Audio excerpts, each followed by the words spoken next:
Halo, selamat malam teman-teman dimanapun berada. Semoga sehat selalu, banyak uang, banyak rezeki, dan bahagia.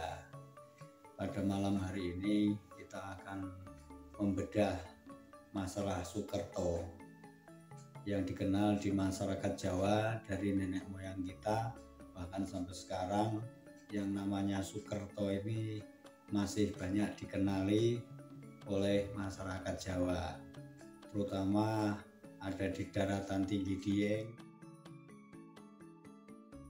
pokoknya di daerah-daerah yang masih agak pelosok, di kaki bukit atau di pinggang gunung yang masyarakatnya banyak tinggal di sana.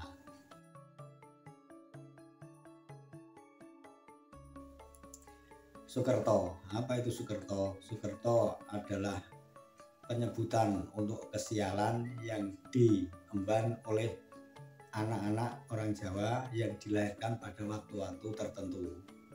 Juga anak-anak Jawa yang biasanya itu misalnya anaknya 2 orang laki-laki semua, atau anaknya 2 perempuan semua, atau 3 atau 4 atau 5, bisa 5 semua laki-laki, bisa 5 semua perempuan, atau selang-seling. Jadi dan masih banyak lagi. Tapi yang kita bahas pada saat ini Sukerto yang ditimpakan kepada 3 macam orang menurut sisi dari kelahirannya dan waktunya saat dimana seorang anak bayi dilahirkan. Apa itu? Yang pertama, Sukerto yang pertama dikatakan adalah julung kembang. Apa itu julung kembang? Julung kembang adalah anak apabila dilahirkan oleh ibunya itu bertepatan dengan pas matahari terbit. Jadi ketika terbit fajar dan matahari mulai menampakkan sinarnya yang mulai dari cakrawala itu, pas saat itulah seorang anak bayi lahir itu dinamakan julung kembang. Lantas yang kedua ada juga namanya julung sungsang. Apa itu julung sungsang? Julung sungsang adalah anak yang dilahirkan bertepatan dengan tengah hari, pas ketika matahari ada di atas kepala kita persis. Itulah yang dinamakan julung sungsang.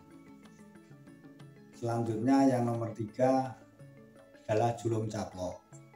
Orang selalu merasa ngeri, merasa was-was, dan merasa khawatir kalau anaknya jangan-jangan ketika ibunya mengandung akan lahir pas pada saat julung caplok. Waktunya apa? Waktunya ketika matahari terbenam pada sore hari.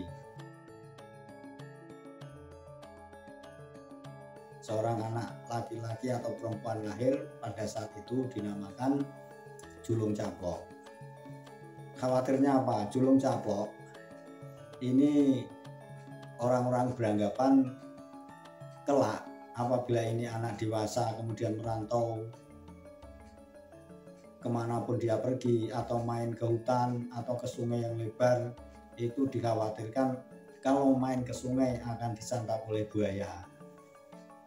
Lantas kalau main ke hutan akan dimangsa oleh Mbah Macan, harimau itu. Itulah yang dikhawatirkan tentang Sukerto terhadap 3 macam golongan anak yang dibagi dalam kelahirannya. Tapi benarkah demikian teman-teman? Kita kelas balik, Sukerto adalah suatu kesialan yang ditimpakan kepada anak-anak yang lahir pada saat itu. Sukerto untuk menghilangkan ini, masyarakat Jawa biasanya mengadakan suatu ruatan supaya Sukerto atau kesialan dari golongan ketiga macam anak ini bisa dinetralisir.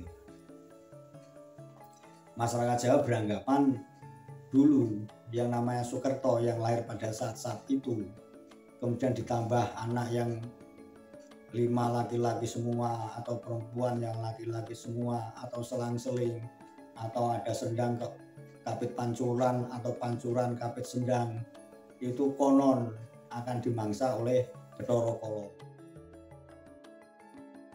Bathara Kala adalah dewa pada waktu itu yang berupa kepala, yang sering kita mitoskan ketika gerhana bulan atau gerhana matahari. Itu menurut keyakinan atau selentang-selenting Guguntuhun itu adalah dimakan oleh Bathara Kala ini. Dan Bathara Kala selalu mengintai anak-anak yang namanya anak yang membawa Sukerto ini. Maka orang tuanya dengan dalih untuk menghilangkan kesialan ini, anak-anak tersebut perlu diruat, dan ini kadang biayanya amat besar.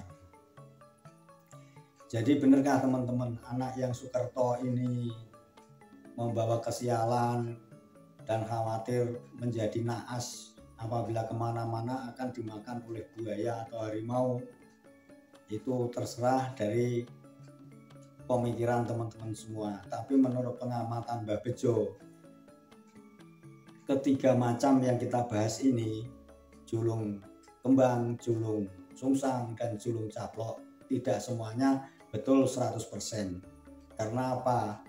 Didorong oleh kemajuan zaman dan tidak lagi banyak di pinggir-pinggir kampung itu hutan-hutan yang besar dengan binatang-binatang liar, atau bahkan di sungai pun sekarang kalau di tempat-tempat kita ini sudah jarang buaya, maka dengan sendirinya kesialan itu bisa ditepiskan. Tapi untuk keyakinan yang meyakini itu dan kemudian akan mengadakan ruatan supaya kesialan si anak itu bisa dinetralisir, itu terserah dari Guguntuhun, kepercayaannya masing-masing orang. Jadi intinya kita harus berpositif thinking bahwa semua takdir, kesialan, rezeki, mati, dan sebagainya itu tetap ada di tangan Tuhan Yang Maha Kuasa. Untuk julung caplok yang merasa takut dengan akan dimangsa oleh buaya atau harimau, itu monggo, tapi apakah kebenaran dari itu semua akan seperti apa yang dikatakan dalam primbon-primbon itu? Tentu saja sekarang ini wallahu alam. Untuk kesialan masalah rezeki dari ketiga macam julung ini, ya seperti manusia umumnya, ketika tanggal dia lahir, kemudian bulan apa, hari apa, jam berapa, itu juga ada perhitungannya masing-masing. Begitulah teman-teman yang sempat melihat video ini mengenal masalah Sukerto, Guguntuhun, keyakinan atau tulisan-tulisan dalam primbon yang waktu lampau itu diyakini bahwa anak yang Sukerto itu membawa kesialan dan naas yang dikhawatirkan oleh orang-orang tuanya apabila hendak pergi kemana-mana. Jadi beri keyakinanlah yang teguh kepada Tuhan Yang Maha Kuasa, supaya apa yang terjadi apabila teman-teman termasuk dalam kategori yang 3 ini tidak terjadi pada teman-teman. Kuatkan iman, keyakinan, dan positive thinking. Selalu berdoa kepada Yang Maha Kuasa, semoga kesialan-kesialan itu tidak terjadi pada diri kita. Begitulah teman-teman, terima kasih telah bersama kita. Masih banyak kekurangannya karena memang Sukerto dalam tradisi orang Jawa ini banyak sekali. Cuma baru 3 ini yang kita bahas. Semoga bisa menjadi gambaran bahwa Sukerto ini seperti itu.